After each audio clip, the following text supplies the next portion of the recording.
Ассалаумағалейкум, қазақ елі. Арнада ақпарат сазды танымдық өмір ағымы бағдарламасы. Бүгін қаңтар айының 18-ші жұлдызы, яғни дүйсенбі. Барлығымыздың қалыптасқан стереотип бойынша бүгін алғашқы жұмыс күн, яғни бүгін қиын күндердің бірі деп белгіленеді. Бірақ өзіңіз білетіндей, біздің студияда ондай мүлде жоқ. Біздің студияда тек қана көтеріңкі көңіл-күй, құрметті достар. Барлықтарыңызға тағы да қайырлы күн дейміз. Демалыс күндерден соң мінекей сіздермен Алау телеарнасы өмір ағымы бағдарламасы қайтадан жолығуда. Бір жеті бойы енді сіздердің көңілдеріңізді аулап, көңілдеріңізді көтеріңкі қылу мақсатында талмай еңбек етіп жұмыс жасаймыз дегіміз келеді. Студияда әдеттегідей мен Бақытжан Әлкебаев. Бүгінгі күн ерекше. Бүгінгі күнді біз студия қонағымен бастағалы отырмыз. Таныстыра кетейін. Мүмкін сіздерге де өте керемет көңіл-күй сыйлайтын болар деген үлкен үміттемін. Бүгін біздің студияның қонағы жас композитор, жайдарлы жастардың қатарындағы қазіргі өнерім, өмірім деп жүрген жас композиторлардың бірі Бағдат Оспанов. Бәке, қош келдіңіз. Қош көрдік.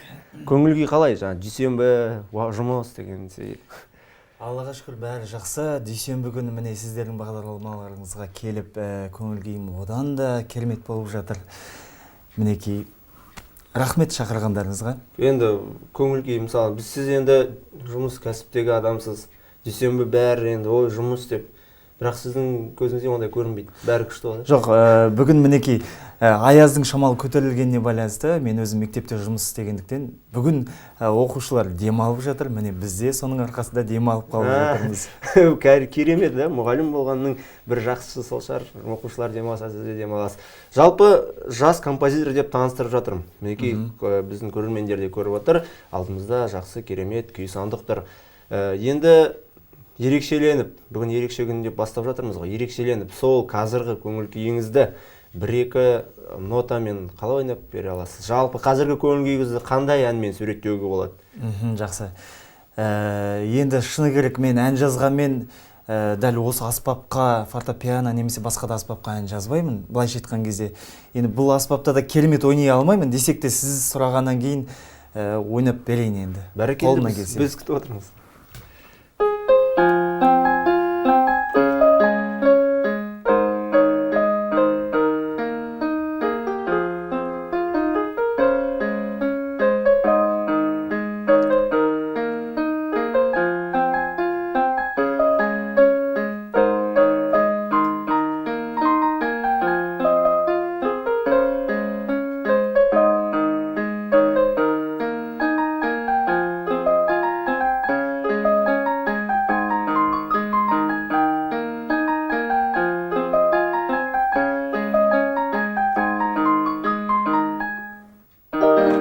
Ой, бәрекелді, керемет. Осындай көңіл ғой қазір, сонда. Әрине, осындай көңіл. Яғни жайдары көтеріңкі, бір жағынан біртүрлі бір нәзіктік сезіліп тұрған секілді. Бүгін жақсы тұрдыңыз ба бүгін? Әрине. Керемет, бәрекелді.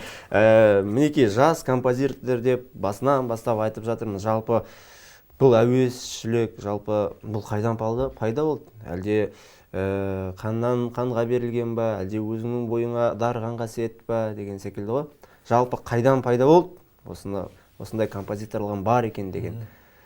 Былайша айтқан кезде менің әкем өзі ән айтады, негізі.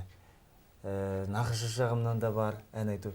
Десек те мен өзім есейгелі шамамен 8-9 сыныптарда әнге әуестігім жаңа байқала бастады да, өте қатты құмар екенін біле бастадым. Сосын қолыма гитара алып тез үйреніп кеттім. Бір туыс ағамыз бар еді, сол ән жазатын. Соған еліктеп ән жазатынмын. Енді шыны керек, мектеп жасында да бір 20 шақты ән жазып тастаған екем. Оның еш қайсысы қазір жоқ. Одан кейін міне студенттік шағымда жазып келе жатқан әндердің басым көпшілігі қазір міне айтылып жатқан.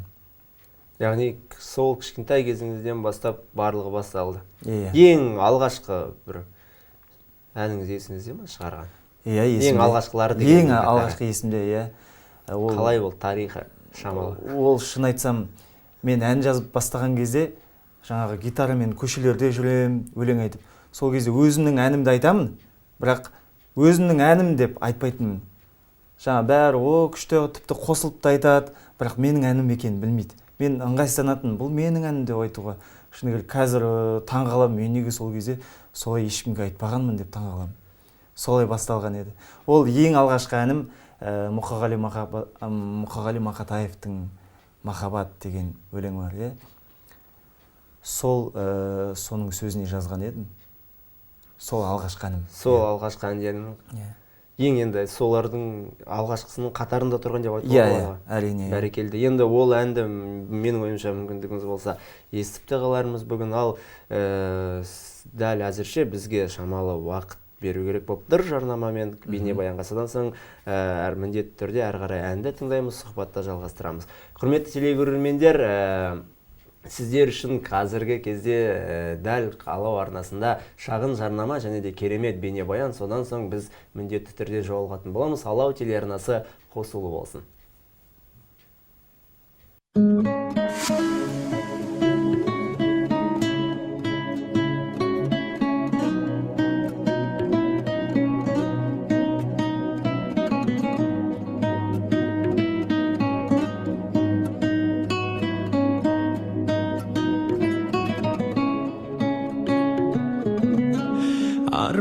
Арман алдамайды, самғап ұшып келем саған. Қалай от боп лауламайды, махаббатым мен аңсаған. Мен аңсаған көлдің нұры, селт еткенде шайқалады. Көңіліңнің мөлдірлігі мөлт еткенде байқалады. Аялаған аяулы әппақ құсым-ау, саялаған жанымдай тәп-тәттісің-ау. Арайланған жап-жарық жан шуағындай, жүрегімді сен менің сақтап тұрсың-ау. Сұлулығы дүниені сен бар кезде жарасатын. Сен бәрінен биік едің, кім сенімен таласады. Ақ құсым-ау жарық бердің, алаулаған аспаныма. Жұлдызымды жағып бердің, қанатыңды қаққаныңда. Аялаған аяулы әппақ құсым-ау, саялаған жанымдай тәп-тәттісің-ау. Арайланған жап-жарық жан шуағындай, жүрегімді сен менің сақтап тұрсың-ау.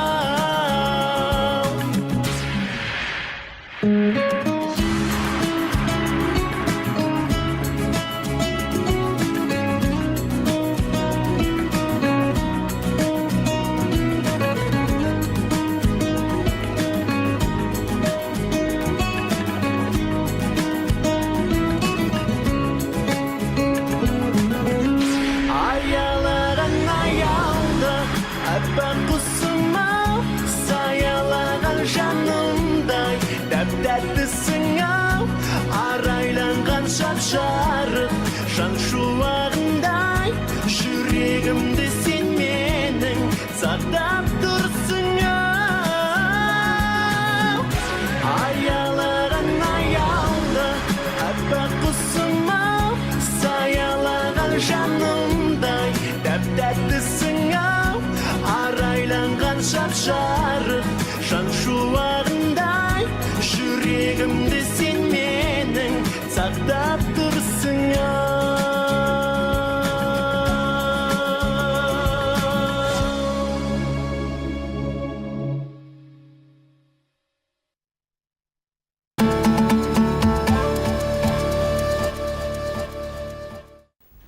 Неке шағын жарнама мен керемет бейнебаяннан кейін өмір ағымы бағдарламасы өз жұмысын әрі қарай жалғастырады. Құрметті телекөрермендер, естеріңізге сала кетейін, бүгін бізде қонақта жас композитор Бағдат Оспанов. Бәке, көңіл күй қалай, өзгерген жоқ па, әлі жақсы ма бәрі? Жоқ, манағындай өте Манадан керемет. кішкене жоғарылады ма? Тіпті жоғарылады десек те Солай болады, айтса, әрине. жоғарылады деп айтып отыр, бәрекелді. Құрметті телекөрермендер, өкінішке орай мүмкін біреулеріңіз үшін жақсы, біреулеріңіз үшін жағымсыз жаңалық шығар. Дегенмен бізге келіп жеткен ақпарат бойынша дәл бүгін, яғни мектепте оқитын екінші ауысымның барлық сабақтары болады деп хабарланады. Яғни екінші ауысымнан оқитын барлық оқушылар міндетті түрде сабақтарыңызға баруларыңыз сұралады. Ата-аналардың құлақтарына, жалпы мектеп әкімшіліктерінің құлақтарына алтын сырға, яғни бүгін екінші ауысымның сабақтары болады. Ал біздің Бағдатқа былайша айтқан кезде жолы болды, бірінші ауысым сабақ жоқ, сондықтан бүгін бізде студияда қонақта. Жаңа айтып өттік, ең алғашқы әнім Мұқағали атамыздың сөзіне жазылды деп. Енді білмеймін, маған мен өз басыма қызық, қандай ән, не туралы деген секілді. Мүмкін біздің телекөрермендерге де қызықтығы бар шығар. Айта кетсең, или тарта кетсең бітіпті болмаса. Айта кетейін, бұл әнді сол мектеп жасында жаздым. Десек те бұл өлең ешқашан да өлген емес. Бұл тек қана осы көп айтылып жүрген жоқ, былайша айтқан кезде. Сондықтан да шамалы ұмытыла бастады мен үшін. Сіздер үшін ойнап бере аламын, әрине. Сөздерін ұмытып қалуы мүмкін, сондықтан да тек қана әнін Әуен ойнап берсеңіз де болады. Сөйтейін, иә.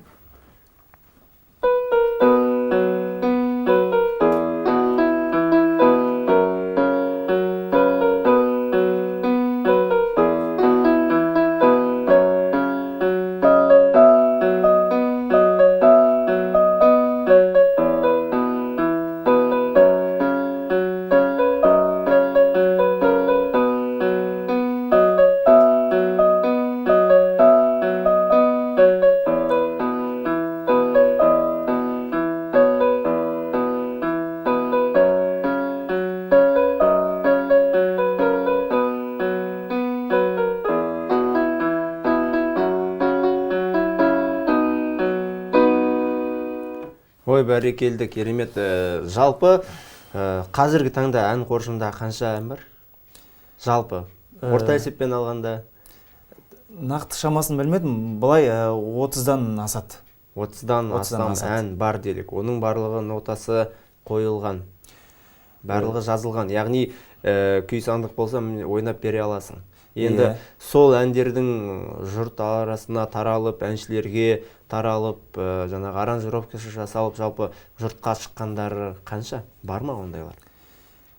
Енді шын айтайын, қазіргі күнде жалпы әндеріңе сұраныс бар ма, былайша айтқанда? Сұраныс бар, жоқ емес әрине. Қазіргі күнде өзіміздің жергілікті жақсы әншіміз Нұрболат Қадыров деген мінекей жақында емес әрине, осы 2015-тің аяғына қарай сезім оты деген әнімді жарыққа шығарды. Оның сөзін жазған әрине өзіңіз, Бақытжан. Оны тек қана біздің Қостанай, Торғай ғана емес, жалпы барлық Қазақстанға таралып жатыр деген сөзді естіп жатырмын. Әрине қуанышты жаңалық біз үшін. Одан бөлекте басқа да әндер жазып жатырмыз. Ол құпия болсын. Одан басқа Алматыда және Астанада бір-екі әншімен келісім болып жатыр. Енді ол әлі нақты емес. Сондықтан да ол жағы да құпия болсын. Болмай қалып жатса ұят болып қалар, халықтан. Жалпы бірақ жарыққа шығып жатқан әндеріңіз бар? Бар, әрине бар. Бәрекелді. Мен жаңа тыңдап отырсам, лирикаға жақын адам екенсің бір түрлі. Сазды, әуенді, керемет махаббаттың сезімін білдіретін әндерге жақындау секілдісің. Жалпы айтқан кезде лирикаға жақынмын. Баяғыда Ерлан Нұрмағалиев деген композитор, ақын өзінің күнделігіне жазып кетіпті. Менен бір музыкант келіп сұрады: сен неге осындай баяу лирика жаза бересің, неге көңілді нотада жазбайсың деген екен. Сол кезде жауап бере алмай қапты. Не дерін білмей қалған ғой, таңғалып қалған шығар мүмкін. Күнделігінен оқыдым, сонда жазыпты: мен не істей алам, менің жүрек қалауым сол болса деген екен. Сол мен де не істей алам, жүрек қалауым сол болса дегім келіп тұр сізге. Былайша айтқан кезде көбінесе лирикада жазамын. Жаңа айтып өткендей 30 шақты ән дедім. Былайша айтқан кезде соның тең жартысы патриоттық ән. Патриоттық. Иә, ол туған жерге, туған елімізге, жаңағы тіпті марш екпінді де әндер жаздым. Яғни лирикамен қатар туған жердің де тақырыбын ешқашан ұмыт қалдырған емессіз. Жоқ, ұмытқан емеспін. Тең жартысы дедіңіз. Соның жартысын тым болмаса дәл осы жерде. Біз енді сұрай береміз ғой, қонақ болғасын, қонақ кәде сұрай береміз. Егер мүмкіндігіңіз болса, туған жерге арналған қандай әндер бар, жалпы сол жайлы айта кетсеңіз, қайсысын қазір шырқап бере аласыз деген секілді. Ең алдымен тәуелсіздігіміздің 20 жылдығына Қазақстан деген әнді жаздым. Оның сөзін жазған бәрімізге белгілі менің ұстазым Айбек Қалиев деген кісі. Енді бәріңіз білесіздер оны. Ол ән жарыққа шықты. Ол да жаңағы біздің елімізде өте жақсы дамыды. Және де республикада шығады деген үміттемін. Әлі күнге шейін таралымы өте аз болып жатыр, әрине. Одан кейін міндетті түрде мен өзімнің еліме арнадым. Өзім торғайлық болғандықтан Торғай деп ән жаздым. Оның да сөзін басқа ешкімге жазғызуға бермедім. Оны да Айбек ағайым жазсын деп Айбек Қалиев ағама қолқа салып, ол өзі жаңағы 2 ән апарып берген болатын туған жерге және Торғайға. Соның Торғайды таңдап алды да, ол кісі Торғай дастан деп өзі атын қойып, солай ән жазып берді. Яғни Айбек Қалиев ағамызбен де тығыз байланыста деп айтуға болады. Әрине, Бәрекелді. Менің ойымша Айбек ағай жазған сөздер тіпті әннің нақышын одан сайын көркейте түсетін шығар деп ойлаймын. Енді көп созбай, онда барлығы күтіп отқан болар. Мүмкіндік болса, Айбек ағамыздың сөзіне жазылған әндерден. Онда Торғай дастан деген әнімді елге арнап, туған жерге арнап. Иә, өзімнің Торғайыма арнаймын, әрине. Бәрекелді.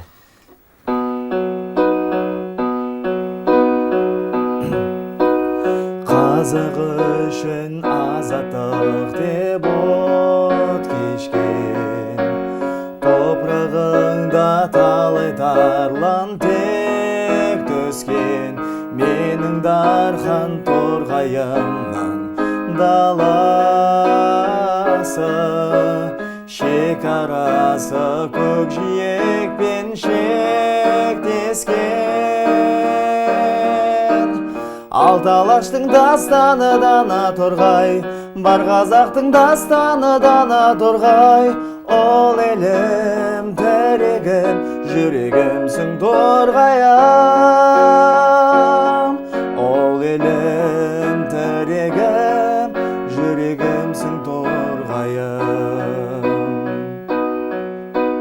Батырлары жатқан намыс бермеген, ақындары өлең төгіп термеден, шешендері шеге қағып тілімен, көсемдері жұртын бастап өрлеген. Алты алаштың дастаны дана Торғай, бар қазақтың мақтаны дара Торғай. Ол елім, тірегім, жүрегімсің Торғайым.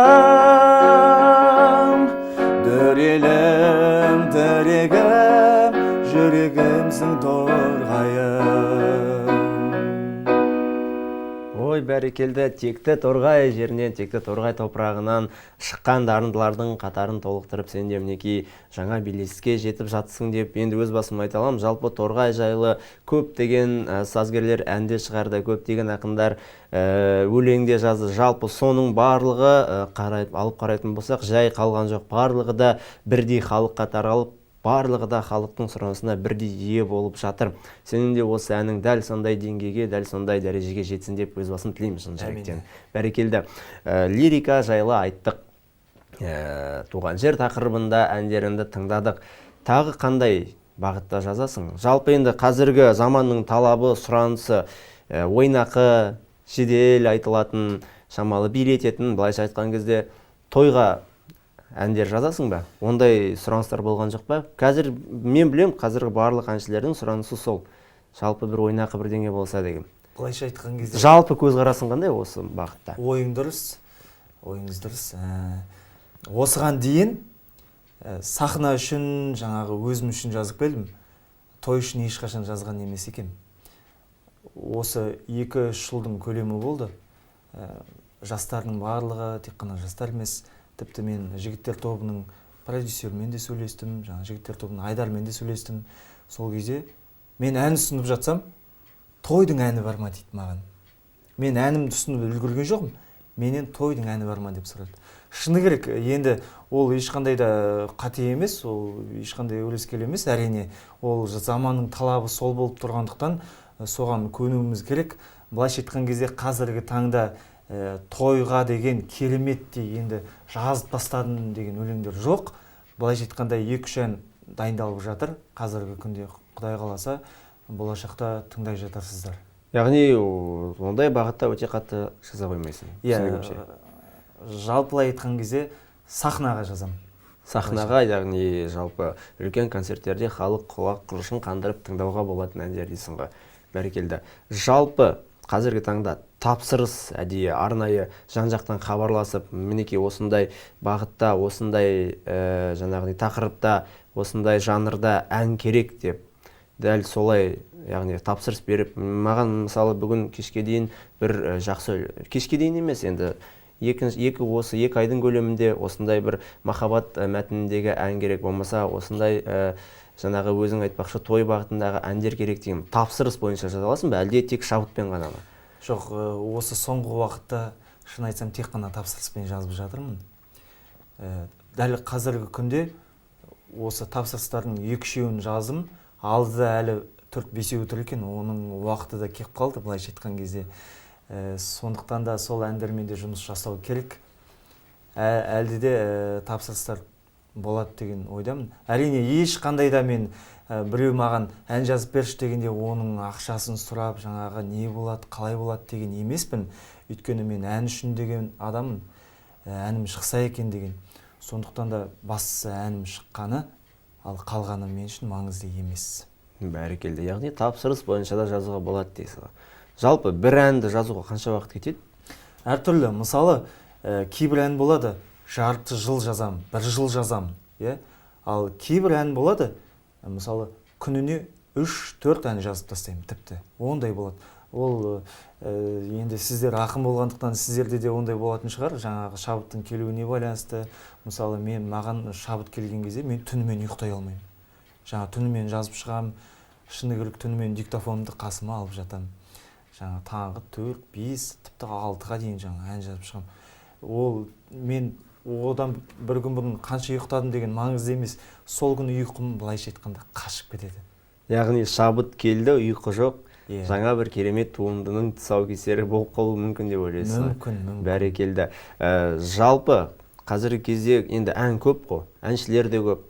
Енді жалпы осы әннің қыр-сырында, бағыт-бағдарларында жүрген тұлға ретінде, жан ретінде қазіргі өзің секілді үлкен ағаларымыздың тұяғын басып келе жатқан өзіңмен тетелес жас композиторлардың жалпы жұмысына өз басын қандай баға бере аласың жалпы?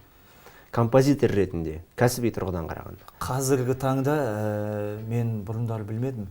Қазіргі таңда жалпы ән жазу өте қатты дамып келе жатыр. Мен оны жалғыз мен ғана емес, барша халық біліп жатқан болар. Ән өте қатты дамып жатыр.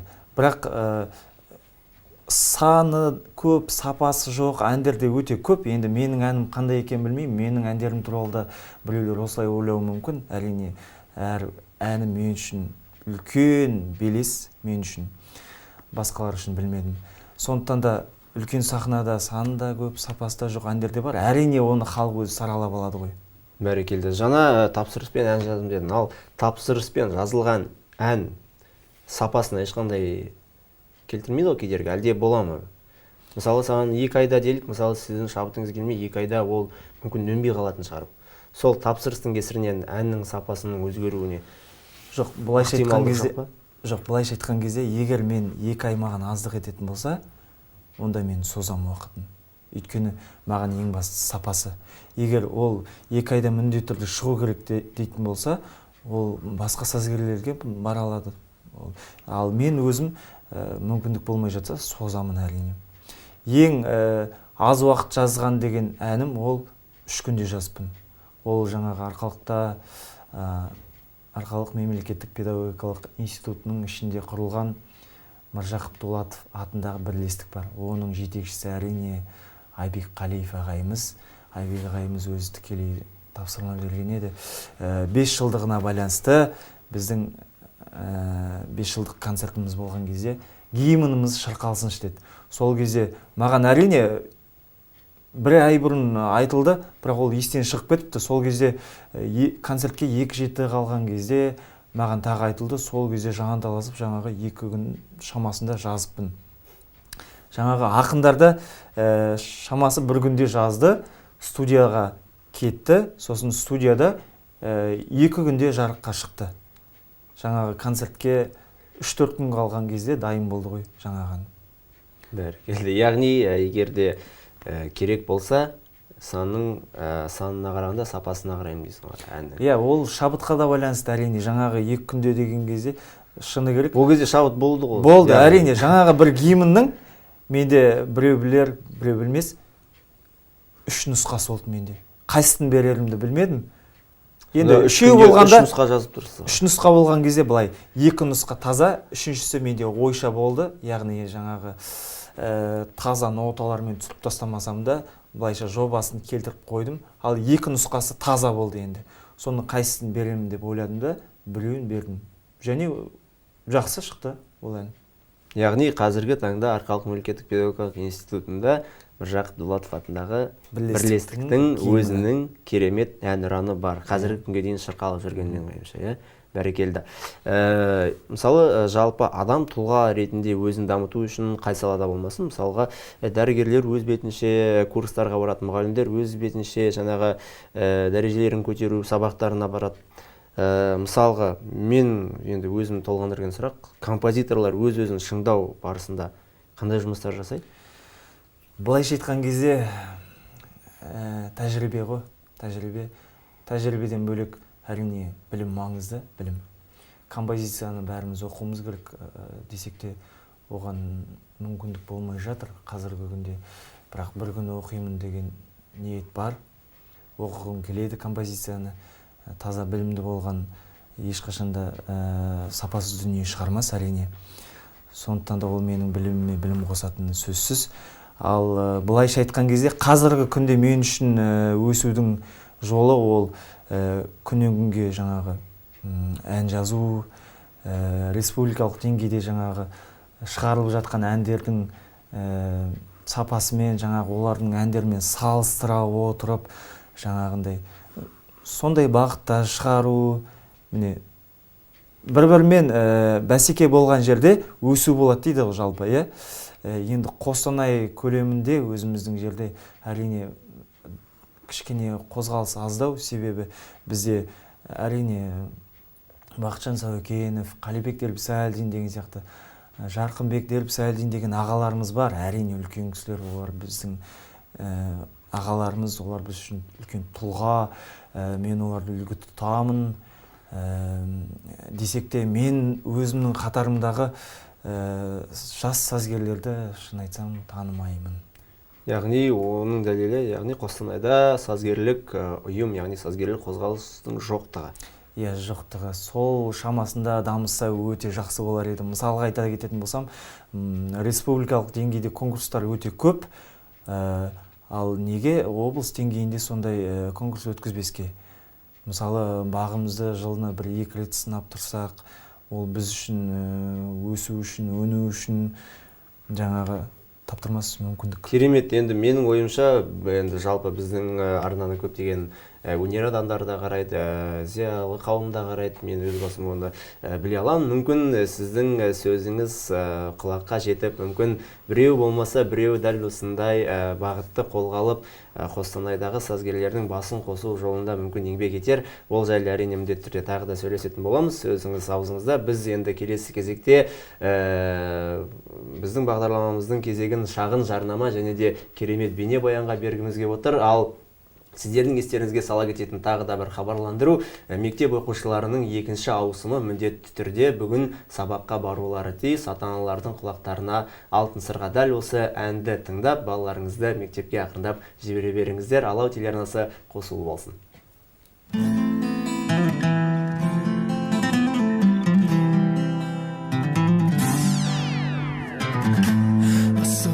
Сағынышым хейларылей, өзіммен бірге армандарға жетелей. Асыл әнім сағынышым хейларылей, ұмытты бәрін биле-биле күнімдей.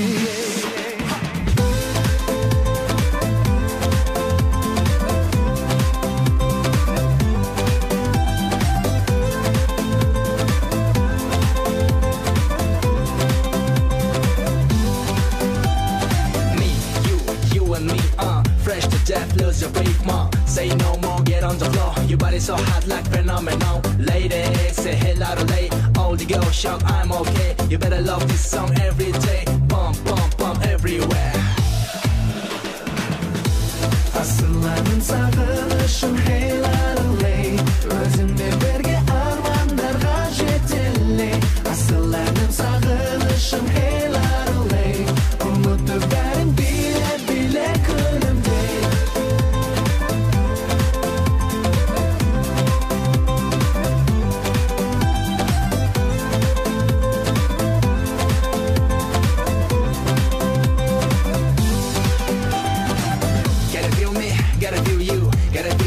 Yeah, me too. I'm so fly, I'm so fresh. You better love me like you love my cash. All the ladies, all the models, all the haters, all the mothers, all the dancers, my grandmother. Love this song like bread and butter. Asılanın sağınışım heylarıley, özümle birge armanlarga жетелей. Asılanın sağınışım heylarıley, umutlu bәрін bile-bile күнімдей.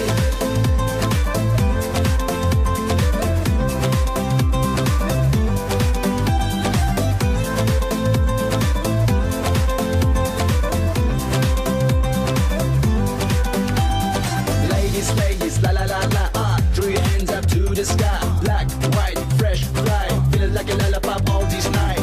First time we make money, money love honey, honey love party. Yup, that's funny. Turn on stereo, look, we are Mysterio. Asılanın sağınışım heylarıley, özümмен бірге armanlarga жетелей. Asılanın sağınışım heylarıley, umutlu bәрін bile-bile күнімдей.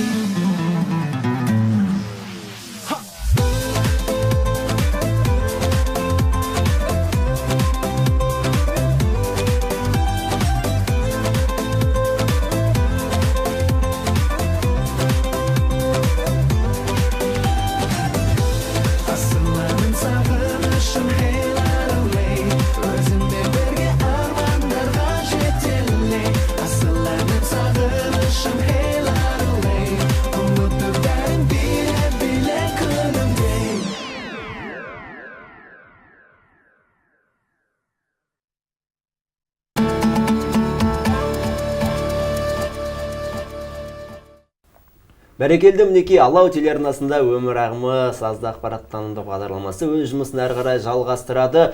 Тағы да айта кетейін, барлық ата-аналардың құлақтарына алтын сырға, мектеп жасындағы оқушыларыңыз болса, екінші ауысымда оқитын болса, міндетті түрде мектептеріне жинап жіберулеріңізге болады. Бізге жеткен ақпарат бойынша бүгін екінші ауысымның сабақтары түгелдей дерлік міндетті түрде өтетін болады. Ал біз өз кезегімізде бүгінгі студия қонағымен, яғни жас композитор Бағдат Оспановпен сұхбатымызды әрі қарай жалғастырып, сіздерді тағы да бір керемет жақсы әнге білуге асығып бара жатырмыз.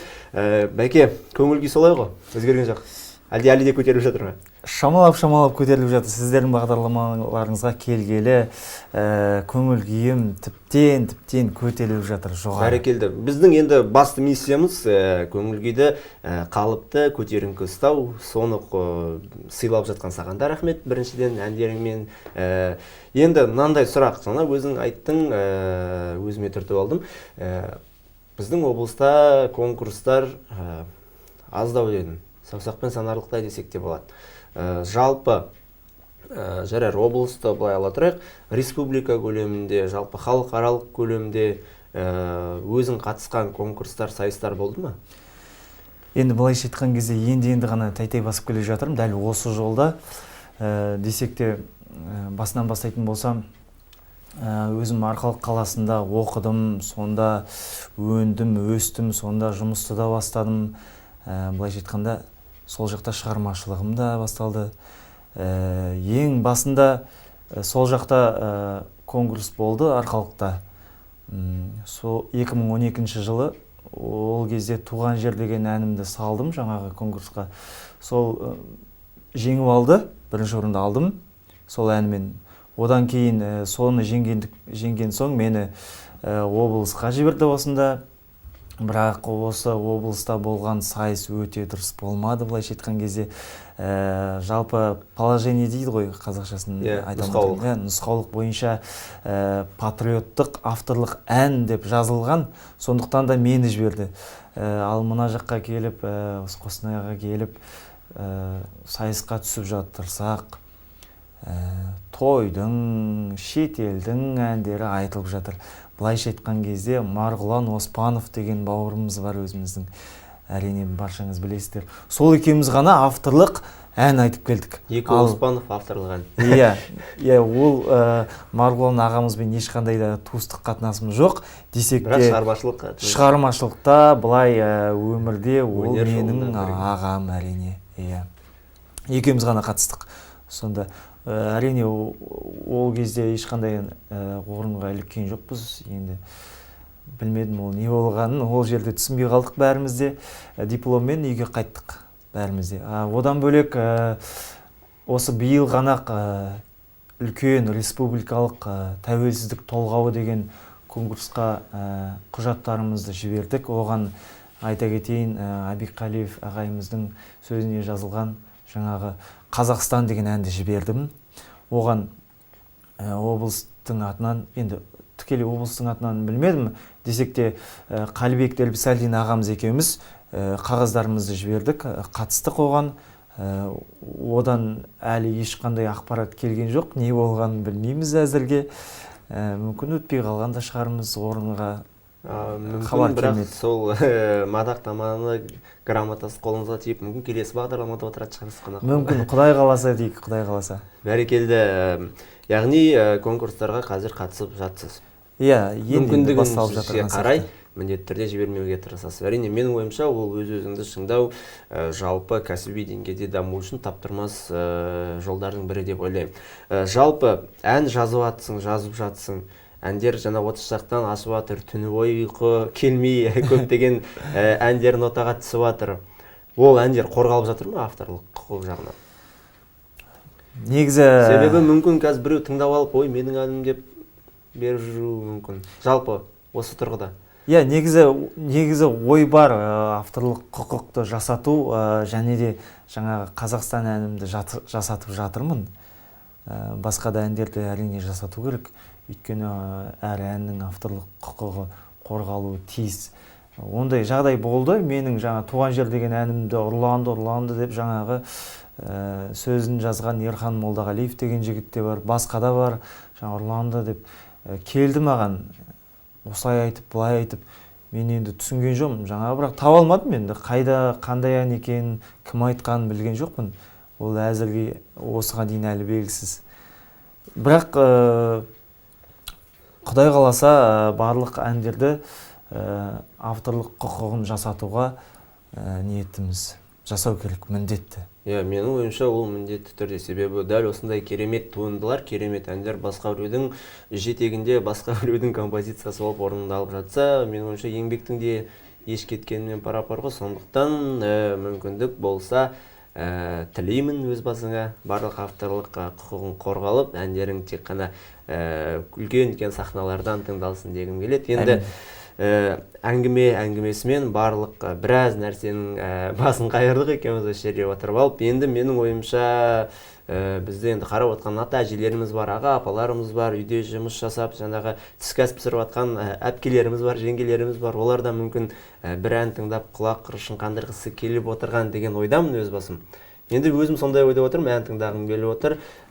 Қандай ән бар қоржыныңда? Жаңа әндер бар ма? Әлі ешкім естімеген. Мүмкін тұсаукесерін жасап жүрейік дәл осы жерде. Иә, сөзің аузыңда, шынымен де жаңа ән әлі тіпті сөзі жазылып болды. Сөзін жазған алматылық Қайсар Жүсіпов деген бала, жас жігіт, шыны керек ән жазып жатқан кезде осы бір бала маған хабарласып, мен әнге сөз жазамын деп, жаңағы мынандай өлеңдерге жаздым деп жаңағы жіберді өлеңдерін. Сосын жарайды, жақсы, жазайық деп, сізге жазайын деп маған айтты алдымен. Жақсы дегем, жаңа бір әнді жібердім. Жаңағы жігіт 2-3 күннің көлемінде, енді әрі кетті дегенде 1/7 көлемінде, жаңа жөндеуі бар дегендей, олсыз болмайды ғой. 1/7 көлемінде жазып тастады. Бәрекелді, 1/7 көлемінде шыққан ән, құрметті телегөрімдер, құрметті Алау телеарнасының көрермендері, сіздер үшін ес қай жерде орындалмаған эксклюзивті түрде ең алғашқы тұсаукесер біздің студияда өткелі отыр. Бағдат Оспановтың орындауындағы жаңа бір керемет әнді қабыл алыңыздар. Былайша айтқан кезде сөзі жазылды десек те, ал әннің тақырыбы әлі қойылған жоқ. Мен басында оны іздеймін сені деп қойдым. Және де қайда дегенде нұсқасы бар. Қайда, немесе іздеймін сені. Яғни екеуінің мағынасы бір. Жалпы орындайық, сосын мүмкін телегөрімдер өздерінің ойынша қабылдап алар қандай тақырып қоятын. Жақсы. Бәрекелді. Іздеймін сені, іздеймін мен ақтаңнан, үзбеймін үміт, нәзігінің жатталған күздей гүлдеріп, сезімдерін ақтарған. Қайдасың ерекем, мен іздемен тапқан жан. Іздеймін сені, іздеймін мен ардағым, атпайды сенсіз. Жарық болып таңдарым, түсінші мені, сені ғана таңдадым. Көріңші маған, қайдасың сен арманым.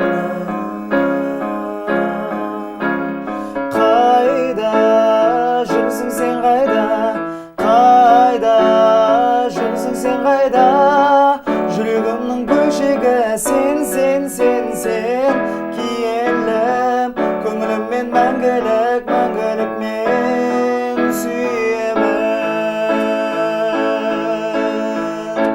Бәрекелді, керемет Бағдат, рахмет. Әндерің үшін, сұхбатың үшін барлығы да керемет. Менің өз басым үлкен әсер алдым. Менің ойымша телегөрермендер де біздің өте керемет құштарлана тыңдаған болатын. Ән деген керемет, болашақта керемет орындаушысы табылсын деген ниеттемін. Өзіңе көп шығармашылық табыстар тілейміз. Енді әр нәрсенің өзінің бір шегі болады, уақыты болады. Сол бізге берілген уақыт өкінішке орай осы жерден тәмамдалды. Көп рахметімізді, алғысымызды шын жүректен білдіреміз. Алтын уақытыңды бөліп, аязға қарамай синтезаторыңды, күй сандығыңды алып келген үшін үлкен рахмет. Осы жерден өкінішке орай сенімен қоштасуға мәжбүрміз. Бәрекелді, құрметті телекөрермендер, мінекей бізге берілген уақыт осымен өкінішке орай тамам. Бүгін бізде қонақта болған жас композитор Бағдат Оспанов. Егерде әндері ұнап жатса, міндетті түрде болашақта біздің арнадан тыңдайтын деген үлкен мүмкіндіктеріңіз бар. Ал әзірше біз сіздермен қоштасамыз. Ең бастысы өмір ағымындағы кемелеріңіздің бағыты түзу болсын. Келесі кездескенше еліміз аман, жұртымыз сау болғай.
арада айтқын бәрібір әннің қайырмасы осындай арада айтқын береді айтқын бәрібір әннің қайырмасы осындай